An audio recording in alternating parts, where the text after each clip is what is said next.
Welcome back to Premium Sports Academy. Today we are going over another tough subject, timing. You can have the best swing in the world, but without timing, your swing is limited and can be picked apart once your weaknesses are exposed.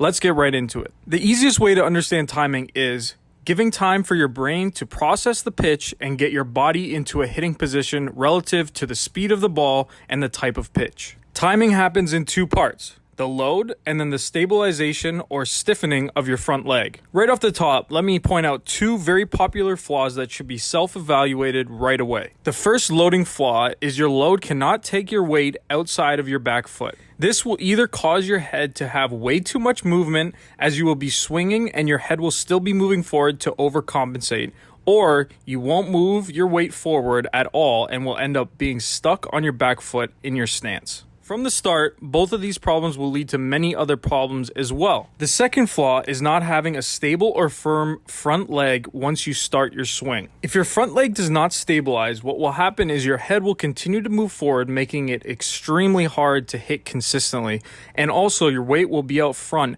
resulting in loss of power. Now that you understand the preliminary flaws of timing, let's talk about perfect timing mechanisms in my opinion. Firstly, I want to say every timing mechanism will often look different. However, as long as they have a couple basic components that I will go over next, there will be many different styles that will offer great results. Timing, in my opinion, should be relatively slow and extended. What that means is your load should be slow, your transfer of weight to your front leg should be slow, and then when your front leg stabilizes and stiffens, that's when all of the explosive motion begins. Picture a shopping cart rolling downhill picking up speed. That shopping cart then hits a curb and immediately flips out of control over the curb very violently. This is the parallel I want to make when hitting. Timing in your swing is when the shopping cart is picking up speed and the curb is the front leg stabilizing. Now also, the shopping cart is going downhill,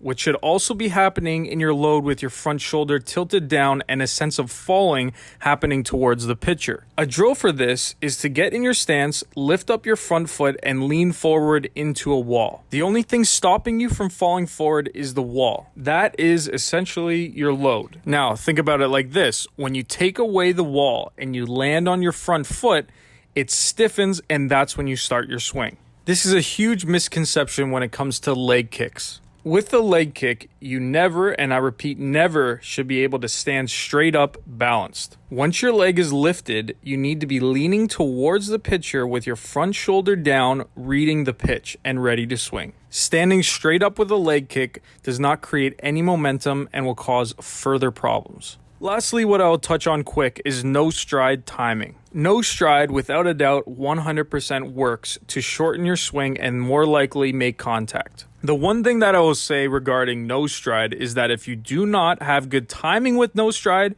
it is defeating the purpose. Timing mechanisms in no stride and with stride are very similar but are indeed different, so they need to be practiced, or you might as well stick to the same timing every single time. Timing is extremely hard to practice and should be taken very seriously. I will be making a video going over timing drills that in my opinion will greatly improve your timing and will take your game to the next level. As always, thanks again for watching this video. Please ask any questions below in the comments and I will respond as soon as possible.